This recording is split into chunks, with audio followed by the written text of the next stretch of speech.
Korang tahu tak, rupanya ada askar Jepun yang tak tahu Perang Dunia Kedua sudah pun tamat. Jangan tak percaya, 30 tahun tahu dia menunggu di dalam hutan. Jom ikuti kisah pelik ini. Pada tahun 1943, Atun Palilin, rakyat peribumi Taiwan yang berusia 25 tahun. Palilin dikerah untuk menyertai sukarelawan Takasago, iaitu sebuah badan ketederaan Jepun. Kerajaan Jepun telah menguasai Taiwan yang telah mengakibatkan Jepun memerintah dengan sewenang-wenangnya. Disebabkan penggunaan bahasa yang berbeza, Atun mendaftarkan diri sebagai nama gelaran Sunyo bagi mempertahankan kuasa Jepun di Pulau Morotai yang kini salah satu pulau di Indonesia. Sunyo dan angkatan tentera Jepun yang lain dibawa ke sana. Pada bulan Ogos 1944, pasukan tentera bersekutu dan askar-askar Amerika serta Australia tiba di pulau tersebut bagi memulakan peperangan. Jumlah tentera mereka yang ramai berbanding tentera Jepun pastinya memudahkan pasukan tentera bersekutu merampas hak kuasa kedudukan Jepun, dibantu dengan alat kelengkapan perang yang lebih baik berbanding tentera Jepun yang hanya seramai 500 orang tentera sahaja, termasuk Sunyo.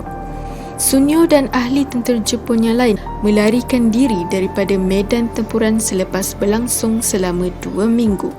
Mereka berselindung di kawasan-kawasan hutan, membina pondok-pondok kecil dan kemudiannya mula memburu bercucuk tanam bagi tujuan penerusan hidup. Pada 2 September 1944, tentera Jepun akhirnya menyerah kalah sekaligus menamatkan Perang Dunia Kedua.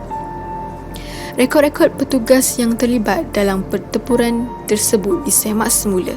Oleh kerana Sunyo dan beberapa skuad yang lain gagal dikesan, mereka diisytiharkan telah terbunuh dalam peperangan tersebut. Ia direkodkan secara rasmi pada 13 November 1944. Berita duka itu disampaikan kepada ahli keluarganya tanpa mereka tahu bahawa Sunyo masih hidup. Mereka pilih untuk kekal berada di dalam hutan tersebut sehinggalah satu persatu daripada mereka meninggal dunia. Pada bulan November 1974, beberapa penduduk kampung ternampak kelibat seorang lelaki aneh berkeliaran berdekatan kampung mereka. Oleh itu, laporan terus dibuat kepada pihak Indonesia yang pada era tersebut merupakan pemerintahan Presiden Suharto.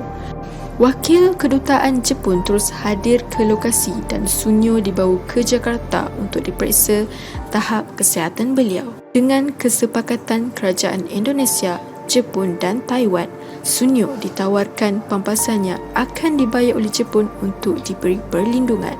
Tetapi Sunyo meminta kebenaran pulang ke tanah airnya, Taiwan, kerana merindui keluarganya. Pada bulan Januari 1975, Sunyo selamat mendarat di Taiwan dan disambut bekas isterinya yang telah berkahwin dengan lelaki lain. Sunyo memilih untuk meneruskan hidup bersendirian dibantu dengan wang pampasan yang diterima. Wang tersebut digunakan untuk memulakan hidup baharu. Namun, 4 tahun kemudian, iaitu pada tahun 15 Jun 1979, Sunyo meninggal dunia akibat penyakit kanser paru-paru. Adakah anda bersetuju dengan informasi ini? Nyatakan pendapat anda di ruangan komen dan jangan lupa untuk like dan subscribe channel YouTube dan Facebook KNM Box.